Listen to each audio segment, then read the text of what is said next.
Well, everyone that's tuning in, this podcast actually is on January 20th, which is Martin Luther King Day, and also we have a new president being sworn in.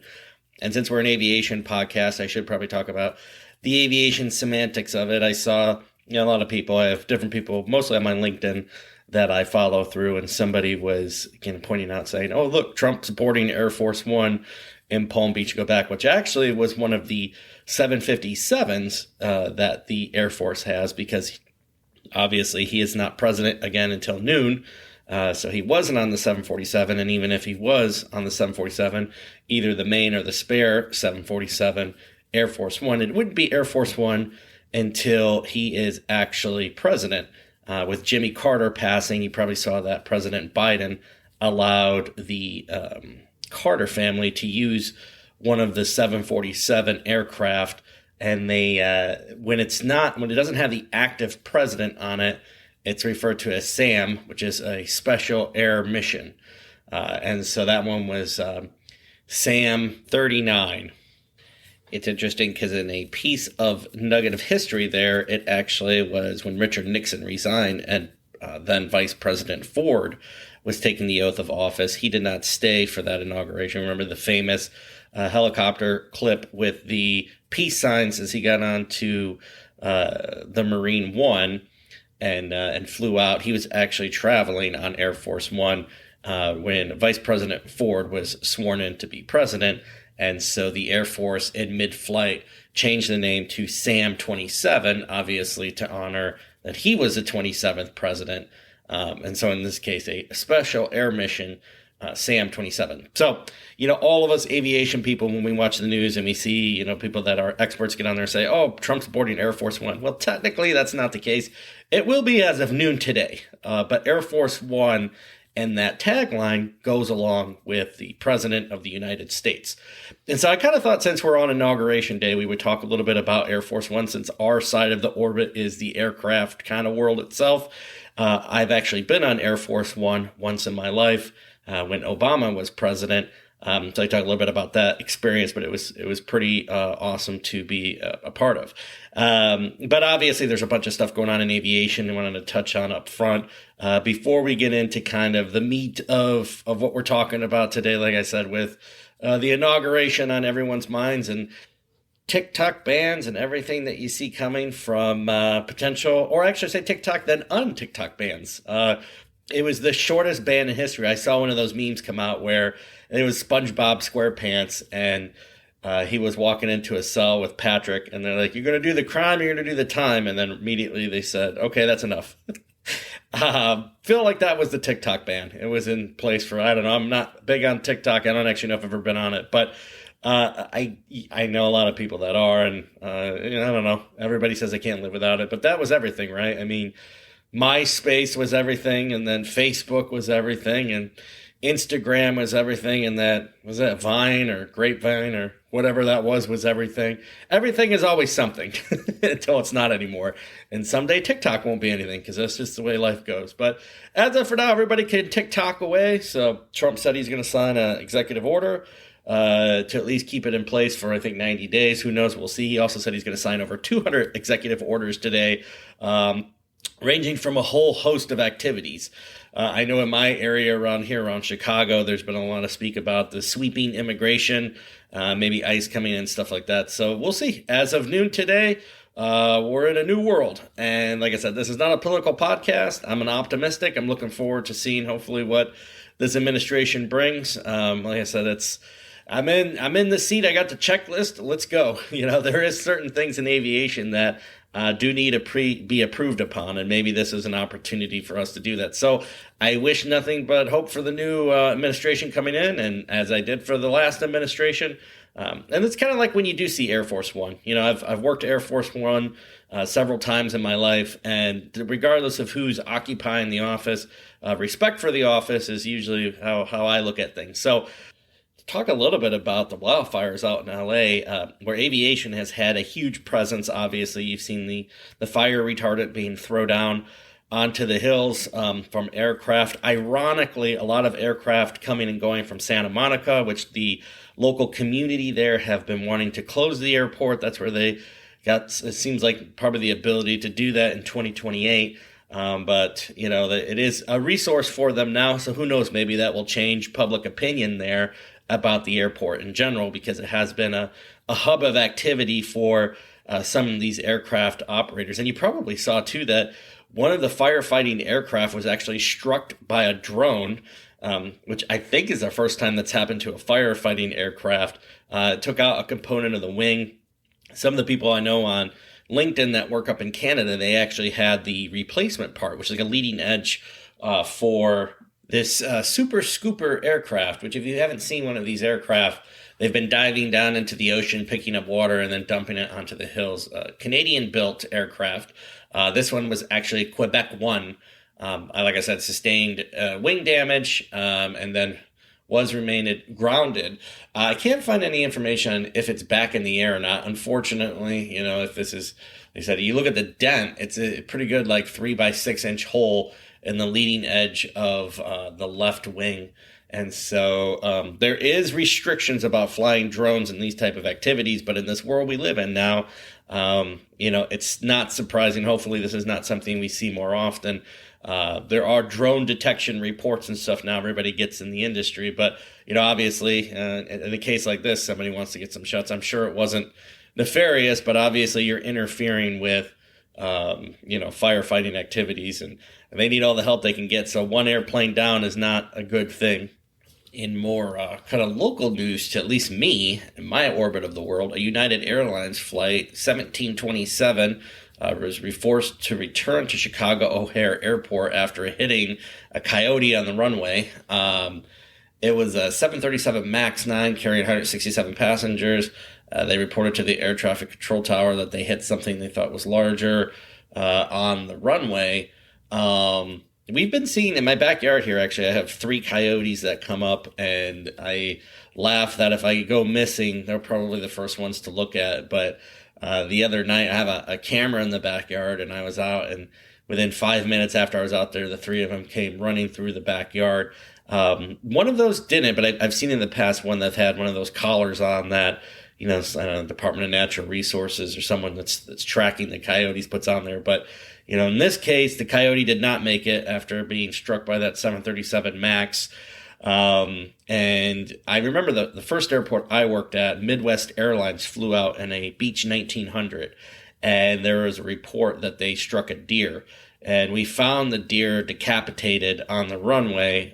The aircraft actually cut the head of the deer completely off. Didn't do much damage. It broke some of the antennas on the bottom of the aircraft. I forget now exactly how much, but minimal damage. It wasn't something that they returned to. They actually continued on to Muskegon, Michigan, landed. They knew that something had happened because they reported back, but the aircraft had lost wasn't enough for it to return. And this was a long time ago. I think, obviously err on the side of caution these days. Back then, I don't know, maybe it wasn't as critical for them. But like in this case, like I said, did return, they did deplane. The only one hurt in this incident was the coyote itself. And they're hard to keep off of airports, right? I mean, even with, stuff like, defensing or fence that have defenses in the bottom of it, they're filled with rocks or some sort of aggregate that the coyote can't get through. They always usually find a way to slip in, whether it's through, where gates are interconnecting. I've actually seen a deer jump over a 6-foot fence. Fences, I like to say, keep out honest people and honest animals. But if you're an animal and you're just trying to get through, they are successful in some ways, but obviously it's difficult. And, there's creeks and there's streams and all these things that are just naturally existing around airports that allow animals to find their way through. And then, honestly, sometimes, and he's talking about habitat management at airports as a way to help wildlife defenses, but you're always kind of creating that environment. If you have the grass cut too short, it becomes a great spot for birds to pick up little mammals like rabbits and stuff, and then you're creating a food source. So habitat management is a major priority at airports. And we're in this world, we're just working in it, but Yes, glad to hear everybody's safe on the United flight and everybody returned onto their trip without much interruption. And in this case, it wasn't even the 737 MAX's fault. So that's another good thing for Boeing. We like to hear good things for Boeing. I don't know if anybody saw Sean Duffy and his testimony for Department of Transportation Secretary, but that was one of his cornerstones, was he wanted to kind of rebuild the image of Boeing across the world as a premier aircraft maker. So I think we're all behind that message. I think we all want a strong Boeing. Kudos, it looks like, for on his nomination. There wasn't much. I mean, we saw some of the fanfare throughout the week. Pete had stuff and stuff for the Department of Defense Secretary. Christy Noem for Department of Homeland Security. But Sean Duffy and Department of Transportation Secretary is usually one of those positions within the cabinet that isn't as highly visible. People seem to like him. He was a representative from up in Wisconsin. He showed support for programs like the Essential Air Service program, which is to rural communities. Where he was a congressman up in Wisconsin, they actually had some airports that had EAS programs. The first airport I worked at, Manistee, Michigan, was an essential air service airport. Basically, the federal government is paying to operate that flight because it's considered essential. And so he's shown support for that and for other programs and wanted to get more air traffic controllers in. So he hit all the high points that you always hear usually in a DOT secretary confirmation.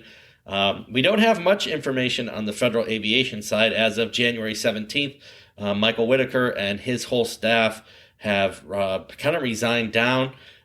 So we'll see who comes in FAA administrator. There's been some kicking around out there. A person from the National Business Aviation Association was said to be a potential deputy FAA administrator, the CEO of JSX as a potential administrator. So I don't think we've heard that far down yet, but as the inauguration happens today, I'm sure those pieces will start to line up and we will see who we're working with for the next, well, as you say, next 4 years, who knows, with these positions, people come and go, but in theory, who we're working with for the next 4 years. And like I said, there's a lot of stuff on the FAA, a lot of bureaucracy and stuff that slows down projects, slows down progress. So keep my fingers crossed, looking forward to, potentially having some different thoughts and ideology to move some stuff through. Like I said, I don't try to get on political stuff either way, but this is the situation we're in here. And I do think that there's some ability for us to work on some of the regulations that are, reducing, aviation in general. Obviously, there are things we need, but there's also, holding back on productivity and getting, especially like funding out the door. There's a lot of funding that was created through the bipartisan infrastructure law that gets stuck in different areas, usually from Washington down to the local region. And so we've been working very hard to try to get those funds out the door because they are important. They're important right when we start talking about funding runways and taxiways and infrastructure development and things that aren't as sexy like stormwater retention and replacement and all those things that are very much matter when you're trying to land and you have water over a surface. So all those things that we do to try to keep the system moving. Like I said, maybe this is an opportunity for us to work through some of that with those groups. So I'm looking forward to what's coming. I don't know if anybody's seen it, but didn't get too much fanfare, but a pilot was charged with a DUI removal of a Southwest Airlines flight at the Savannah Hilton Head Airport. He was arrested by the Chatham County Sheriff's Department before boarding his flight for 3772 from Savannah to Chicago. He was removed from the aircraft under suspicion. The FAA states the pilot will be removed from a plane if their breath alcohol concentration level is 0.04 or greater. Obviously, we've heard the bottle to throttle, 8 hours of flying. So, this is a story that's out there. Obviously, everybody's presumed innocent until proven guilty, but was removed from the aircraft. The passengers were rebooked and continued on their way back here to Chicago, the coyote capital of the world. And a sad story out of Arkansas, a Citabria actually got caught in some high power, those high tension power lines. He was coming in for landing and he ran into him, got stuck in them. There's pictures online of this where he got stuck into the power lines and the aircraft was suspended 150 feet in the air. It looks somewhat rural in the photos, but this was near Batesville, Arkansas. And he survived hitting into the tension wires, but he fell 150 feet after the aircraft was stuck and hit the ground and unfortunately passed away. Emergency crews were dispatched to the scene shortly after it occurred.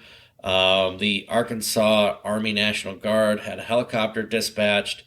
That was about 4 hours after the initial accident, and it turned back 20 minutes later, according to publication. I don't know. This has been, one of those things that obviously if you're flying near power lines, it's hard to see when you're those high tension wires. I don't know if there was an airport nearby. It doesn't stay in the reports what exactly he was doing, but why he was flying that low. But what a horrible situation. You survive the crash, but die the fall from, the power lines down.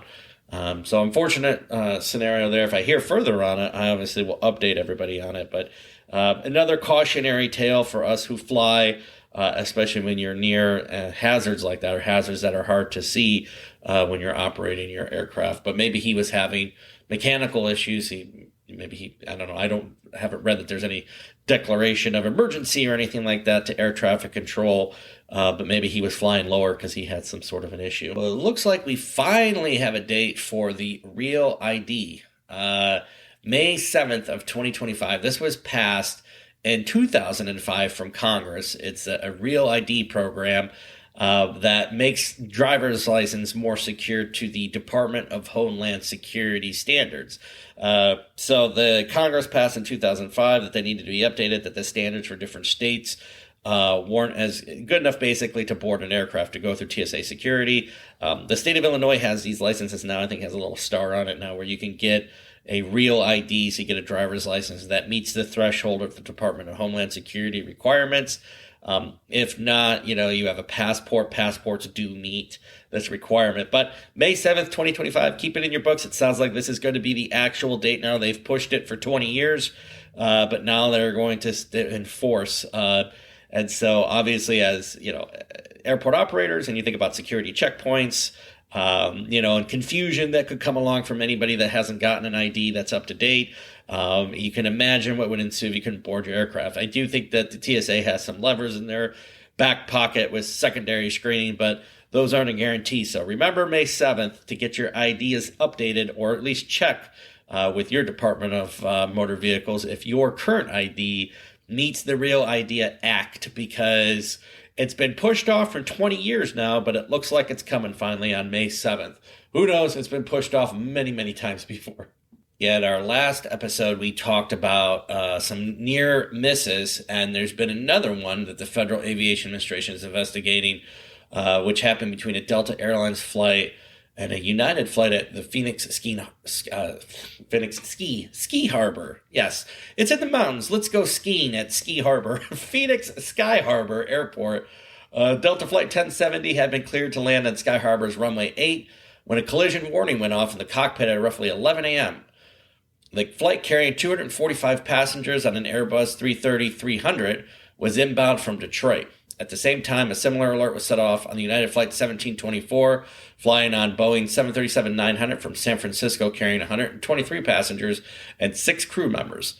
The FAA noted both planes landed safely after experiencing a loss of required separation when they were inbound, adding that air traffic control issued corrective instructions to both crews. At their closest point, the aircraft were 1,217 feet, less than a quarter mile apart. At the time, the planes were separated vertically by 875 feet. So, prior to the United aircraft descending towards the airport above Delta, it began climbing again from a lowest altitude of 4,075 feet.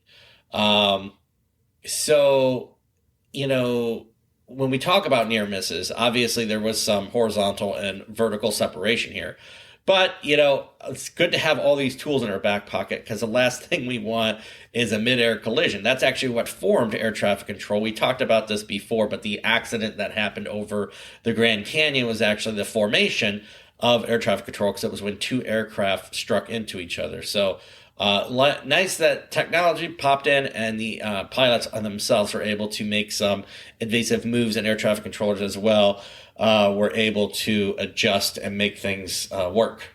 In our last episode, we talked about the Jeju Air Flight 7C Charlie 2216 that crashed in South Korea. And if you remember right from the last episode, it hit that concrete barrier at the end of the runway.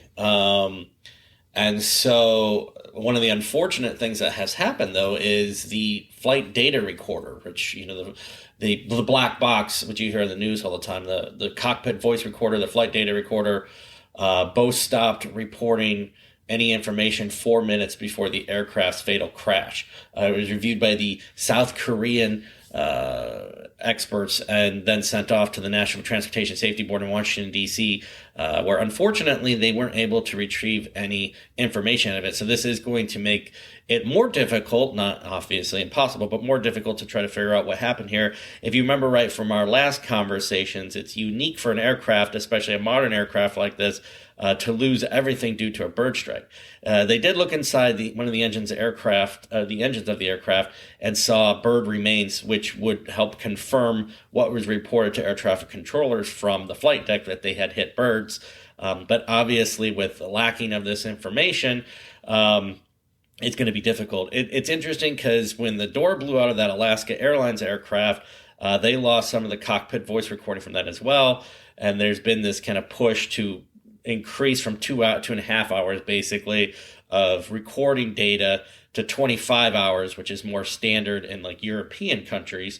But there's a lot of older aircraft. The FAA has made some recommendations and changes, but it takes time for this to produce. But it is interesting when you think about it. Even in this podcast, as we're sitting here talking, we can go for 45 minutes on this, but you could watch like a Joe Rogan and it's 5 hours long, and that's more information than is available on an aircraft. So you would just think where we're at with technology now, that it would be a simple thing to increase to 25 hours of recording, or even a system where it's just automatically uploaded while the aircraft's in flight, now that we have Starlink and all these other systems. But I'm sure this will just continue to improve. Like I said, it seems interesting and somewhat antiquated that you do lose this, but even in a modern day like this, in this case here, we have no information at all. It stopped reporting information 4 minutes before the aircraft crashed.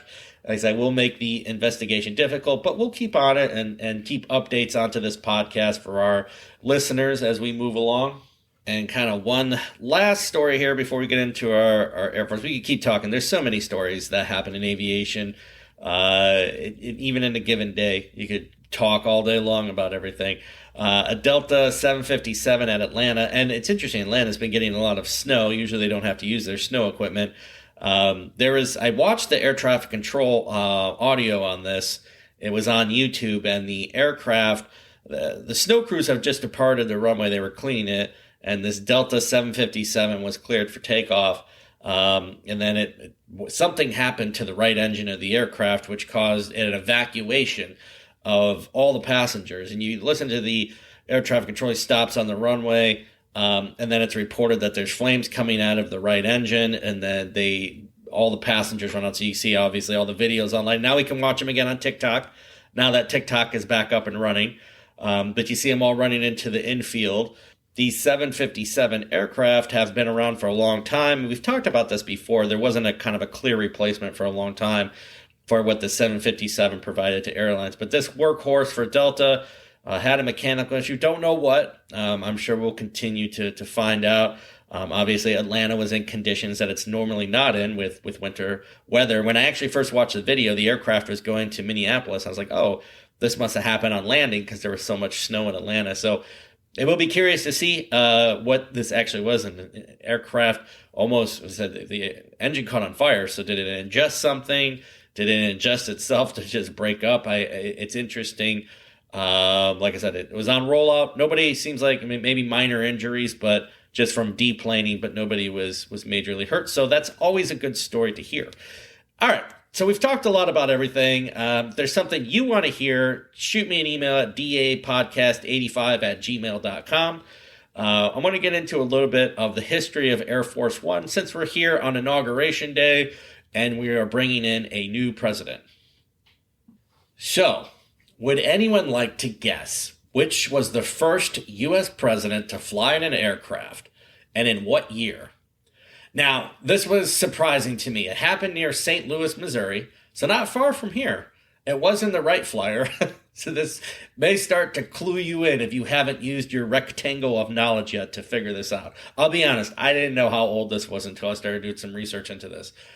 So on October 11th, 1910, Theodore Roosevelt became the first U.S. president to fly in an aircraft. It was in the Wright Flyer. He was no longer in office at the time, so this is, I guess you could kind of flub a little bit, but still, he was a president. He had been succeeded by William Howard Taft. The record-making occasion was a brief overflight over a crowd at the county fair, but was nonetheless the beginning of presidential air travel. So, we talked about the first president that flew. Now, that's kind of a, you could be splitting hairs there. It's technically not Air Force One. It's just Theodore Roosevelt doing what Theodore Roosevelt does best. That was enjoying his life, I guess. I mean, he was kind of known for being that type of adventurous, right? So the first presidential aircraft was actually minted under Franklin D. Roosevelt. He was the first to fly in office. The first aircraft obtained specifically for presidential travel was the Douglas Dolphin amphibian, modified with luxury upholstery for 4 passengers and a small separate sleeping compartment. Designated RD-2 by the U.S. Navy, it was delivered in 1933 and based at the Naval Air Base in Anacostia, Washington, D.C. The aircraft renamed in service as a presidential transport from 1939. This aircraft actually has quite a bit of history. I watched a documentary on it once. Very fascinating. During World War II, German submarines operating in the Atlantic Ocean made air travel the preferred method for VIP transatlantic transportation. In 1943, Roosevelt traveled to Casablanca and Monaco on the Dixie Clipper, a Pan Am crewed Boeing 314 flying boat, on a flight that covered 5,500 miles and 3 legs. Concerned about relying upon commercial airlines to transport the president, officials with the United States Army Air Forces, the predecessor to the U.S. Air Force, ordered the conversion of a military aircraft to accommodate the special needs for the commander-in-chief. In 1943, the C-87A transport was modified to carry President Franklin D. Roosevelt on international trips. But after a review of the C-87's controversial safety record, the Secret Service flatly refused to be approved on this aircraft for any presidential carriage. After this, the C-87 was scrapped as a potential to carry the president moving forward. The Secret Service subsequently reconfigured a Douglas C-54 Skymaster for presidential transport duty. The VC-54 Charlie aircraft, nicknamed Scarecrow, included a sleeping area, radio telephone, and a retractable battery-powered elevator to lift Roosevelt in his wheelchair. The VC-54 Charlie flew President Roosevelt only once to the Yalta Conference in February of 1945. I did see a documentary on this one as well, and that was very interesting. I mean, the whole documentary, this was a component of it, but it talked more about his hidden paralysis from the American nation. But obviously interesting. And it has so many attributes, kind of more than what you see today. Retractable battery-powered elevator, radio telephone. It's kind of like you're in business class on United or something. The National Security Act of 1947 was the legislation that created the U.S. Air Force, was signed by President Harry Truman aboard a VC-54 Charlie. He replaced the VC-54 Charlie in 1947 with a modified C-118 Liftmaster, calling it the Independence, after his Missouri hometown. It was given the distinctive exterior as its nose was painted like the head of a bald eagle. The plane included a stateroom and an aft fuselage and a main cabin that could seat 24 passengers or could be made to sleep into 12 sleeper berths. It is now the host of the National Museum of the United States Air Force in Dayton, Ohio, which I will be going to this week. I will be at the Dayton, Ohio Museum. If you're around and you want a sticker, hit me up, dapodcast85@gmail.com. I'm going to go check this thing out with a bald eagle on the front. I mean, this almost sounds like something that Kid Rock would be flying around in. If you haven't seen Kid Rock's personalized aircraft, he has a giant middle finger on the tail of the aircraft. It is actually a Bombardier Challenger 600. It's black, gold, and white. So if you see, if you're driving down the road someday, maybe in Michigan, and you're flipped off from the skies, you know who it is. But like I said, a giant bald eagle on the front of this thing. And if this is going to be my first time going to the museum in Ohio, and I'm really looking forward to it. It should be a pretty cool time just to see some of the history that is there. But yes, a giant bald eagle on the front, and like I said, then you have Kid Rock flipping you off in the back. But Eisenhower introduced the 4-propeller-driven aircraft to presidential service. The group included a Lockheed C-121 Constellation aircraft, Columbine 2 and Columbine 3. They were named for the First Lady Eisenhower for the Columbine and the official state flower of her adopted home state of Colorado. The two Aero Commanders were also added to the fleet, which makes sense, Colorado, because when I said Columbine, I was thinking, obviously, of generational knowledge here, and I'm sure people know, but one of the first major school shootings was in Columbine, Colorado, which I did not know that was a state flower, so I learned something new on that one as well. And so it's interesting. If you saw any of the news lately, actually a Constellation with TWA livery in the downtown Kansas City airport is being restored. It's John Travolta's aircraft. So they just had it out on the ramp the other day, and they were running the engines up. So hopefully that thing will be back in the sky there. They're a pretty neat aircraft to see. If you remember, they have that kind of distinctive 3-tail design. So it would be cool to see one of those show up. Who knows? Maybe at the Oshkosh Air Show this year, I'll be ready to go. We're looking forward to seeing it. Columbine 2 is the first airplane to bear the call sign Air Force One.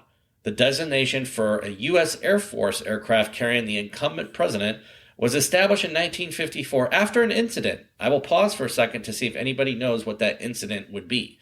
I had seen this before, so I do know of this one. But what happened was in 1954, an incident occurred with a commercial flight on Eastern Airlines 8610. It crossed paths with Air Force 8610, which was carrying President Eisenhower. It initially caused some confusion. And so at that point, the Air Force said, okay, if the president's on anything, it's going to be called Air Force One. And that official designation became that way in 1962. So it took a little bit of time after this, 8 years. But 1962, we got our movie title name, Air Force One, with Harrison Ford. Now, Air Force One became synonymous with the acting president of the United States. You are officially on Air Force One. So 1962 and moving forward. Into the entry of the jet age and the Boeing 707s towards the end of Eisenhower's second term, Secretary of State John Dulles, which that name may sound familiar for people in aviation, commented that the Soviet premier and other senior Soviet officials had begun using technology-advanced Tupolev Tu-114 aircraft for their travels, and it was no longer dignified for a president to fly in a propeller-driven aircraft. This paved the way for the Air Force initial procurement of a Boeing 707-120 jet aircraft designated SAM, Special Air Missions, 970, 971, and 972. The high-speed jet technology built into these aircraft enabled presidents from Eisenhower through Nixon to travel long distance more quickly face-to-face meetings with world leaders. Vice President Richard Nixon first used the VC-17 Alpha on his visit to Russia in July of 1959 for the kitchen debates. The following month, Eisenhower became the first president to fly via the jet airplane when he used the SAM 970, nicknamed Queenie, to meet German Chancellor Konrad Adenauer. I probably butchered that, but that's what it looks like. During Eisenhower's Flight to Peace goodwill tour in December of 1959. He visited 11 Asian nations, flying 22,000 miles in 19 days, twice as fast as can be covered in the conventional aircraft of the Columbines. SAM 970 and 972 would be removed from presidential role in the early 1960s with the arrival of the VC-17 Charlies, designated SAM 2000, or I should say 26,000, 26000. The older planes would be repainted and in Lowy secondary livery designed by Air Force Two and other non-presidential VIP aircraft. These aircraft are now on display at the Museum of Flight in Seattle, which I have seen, been there and seen it. They're cool. They're awesome. I recommend going and checking them out. SAM 971, best remembered for returning Americans held in the Iran hostage crisis in 1981, is on display at the Pima Air and Space Museum in Tucson, Arizona. SAM 972 was scrapped in October of 1996. I have not been to the museum in Tucson, Arizona, but I am going there in a week, so maybe that's something that I should go and check out. Now that I'm going to be in the area, what the heck, I have something to do. So the design of the aircraft, we talked about Lowry's livery design. The aircraft was not ready when John F. Kennedy took office in 1961. On the recommendation of his wife Jacqueline Kennedy, he contacted the French-born American industrial designer Raymond Loewy to help design the new livery and interiors for the aircraft. Loewy, who had seen SAM 970, complained to his friend in the White House that it had a garish orange nose and looked too much like a military plane. The Air Force One historian and former Smithsonian curator Von Hardstein told CNN he offered Kennedy his design consultation services for free of charge. Kennedy chose a red and gold design from one of Lowery's initial concept sketches and asked him to render the design all in blue. Loewy also drew inspiration from his first printed copy of the United States Declaration of Independence, suggesting that the widely spaced and uppercase United States of America legend and Carlson Lake typeface, he chose to expose the polished aluminum fuselage on the bottom side and used two different colored blues, steel blue associated with the early republic and the presidency, and a more contemporary water blue to represent an American both rooted in the past and flying into the future. The presidential seal was added to both sides of the fuselage near the nose, and a large American flag was painted on the tail. Lowery's work won immediate praise from the presidential and the press. It was suggested that the sleek and horizontal image that mirrored America's jet-aged optimism and prosperity of era and today signifies its legacy and tradition. The VC-137 Charlie livery was adapted to the larger VC-12A as an Alpha when it entered into service in 1990, and the secondary variation without the dark blue cheat line and cap over its cockpit is still in use as the United States Air Force in certain aircraft and standard non-presidential VIP configurations. The presidential paint scheme also can be seen on the Union Pacific 414 locomotive used in George H.W. Bush's funeral train. Under John F. Kennedy, presidential air travel entered the jet age. Although he could use the same Eisenhower-era jet trips to Canada, France, and Austria, the United Kingdom, when he came into office, his primary aircraft domestically was still a prop-powered Douglas VC-1811A Liftmaster. In October 1962, the modified long-range Boeing VC-137 Stratoliner, featuring the livery designed by Lowery, would be delivered and immediately became an important element of Kennedy's administration brand. The SAM 26000 was in use from 1962 to 1998, serving Presidents Kennedy to Clinton. On November 22nd, 1963, SAM 26 carried President Kennedy to Dallas, where it served as a backdrop to Kennedy's greeted well-wishers in Dallas Love Field. Later that afternoon, Kennedy was assassinated, and Vice President Lyndon Johnson assumed the office of president and took this oath on board SAM 26000. On Johnson's orders, the plane carried Kennedy's body back to Washington. A decade later, SAM 26000 took Johnson's body home to Texas after his state funeral in Washington. If you actually go to the Dallas Love Field, there is a plaque on the ground, basically installed into the concrete, of where President Johnson took his oath aboard this 707. Johnson used SAM 26000 to travel extensively domestically and visit troops in South Vietnam Wars. It served President Nixon on several groundbreaking overseas voyages, including the visit to the People's Republic of China in February 1962, his trip to the Soviet Union, and later, both visits for American President Nixon dubbed the plane Spirit of 76 in honor of forthcoming bicentennial of the United States. That logo was painted on both sides of the plane's nose. Also, like we talked about, where it became no longer he was president of the United States when Gerald Ford took the office.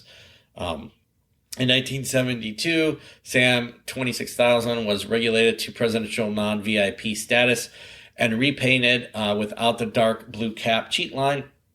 It served as a backdrop to SAM 27,000, which was finally retired in 1998.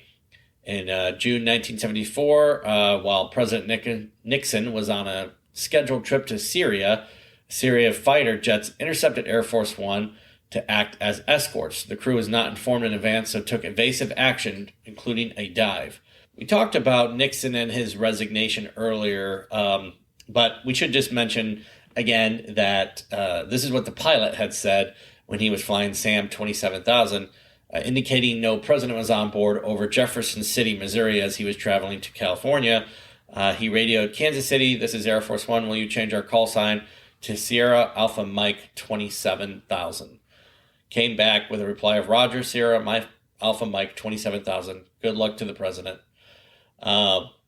So obviously a piece of history there. And, we learned a little bit too that John F. Kennedy, which, I knew, but if you didn't know, John F. Kennedy was kind of the birther of what we know as the standardized images now of Air Force One. And, I will say I do love those colors. I know President Trump has ordered before, and I don't know because they're still in production of the new one, if he'll order the colors back to the dark blue and the red, kind of similar to what you see his 757 looking like in colors. But there is something about that kind of powdered blue and white look that's very distinctive to this aircraft. But through the Ronald Reagan 2 terms as president, saw no major changes to Air Force One. The manufacturing of the presidential aircraft, though, of the 747 did begin under the Reagan presidency. He didn't actually fly on it. And so there was a United States Air Force request for proposal in 1985 for 2 wide-body aircraft with a minimum of 3 engines. And so this obviously, being a American president, they wanted an American company, and so the Boeing 747 was picked.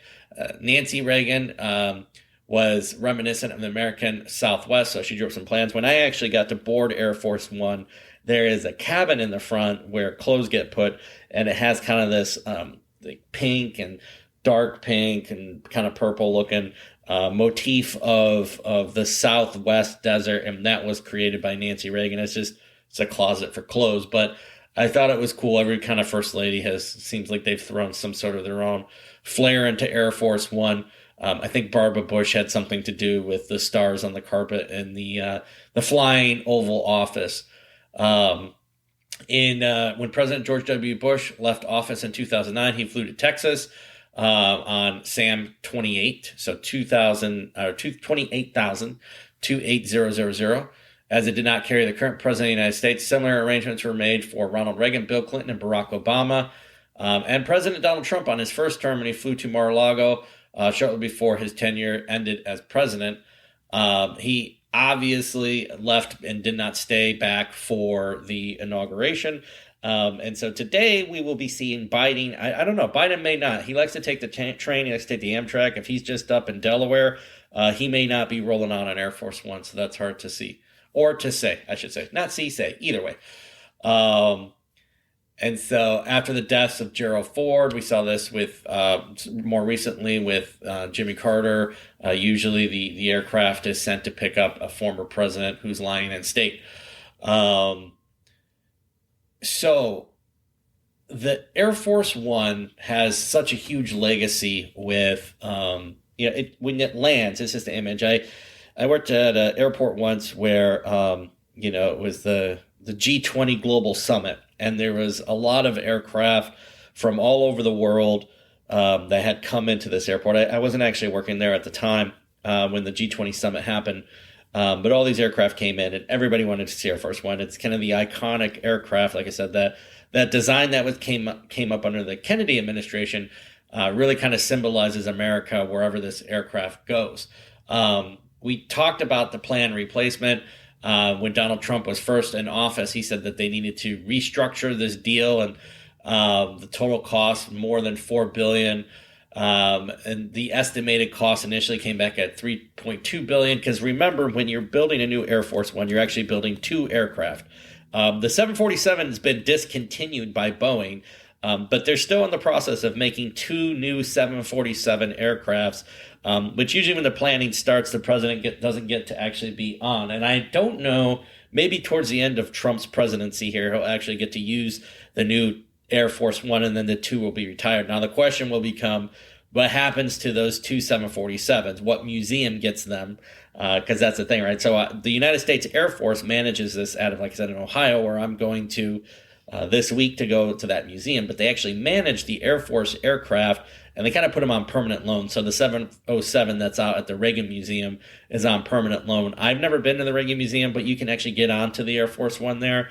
I think they have plexiglass up, kind of securing back certain areas of the aircraft, but obviously something that would be really cool to do once these aircraft become more available to the public. So it looked like we talked about before, that, usually presidents are planning out in their process for the next 747, which is kind of Donald Trump's first term, and he wouldn't be able to be on the new one. But now with what happened in the elections, and now he's back, they've been talking about a delivery of 2027, so it's quite possible that Trump actually would get to fly on the new 747 as he carries out the end of his term. The Air Force also has a whole litany of aircraft. I've seen Gulfstreams and stuff that the first, I should say the president and the vice president can use.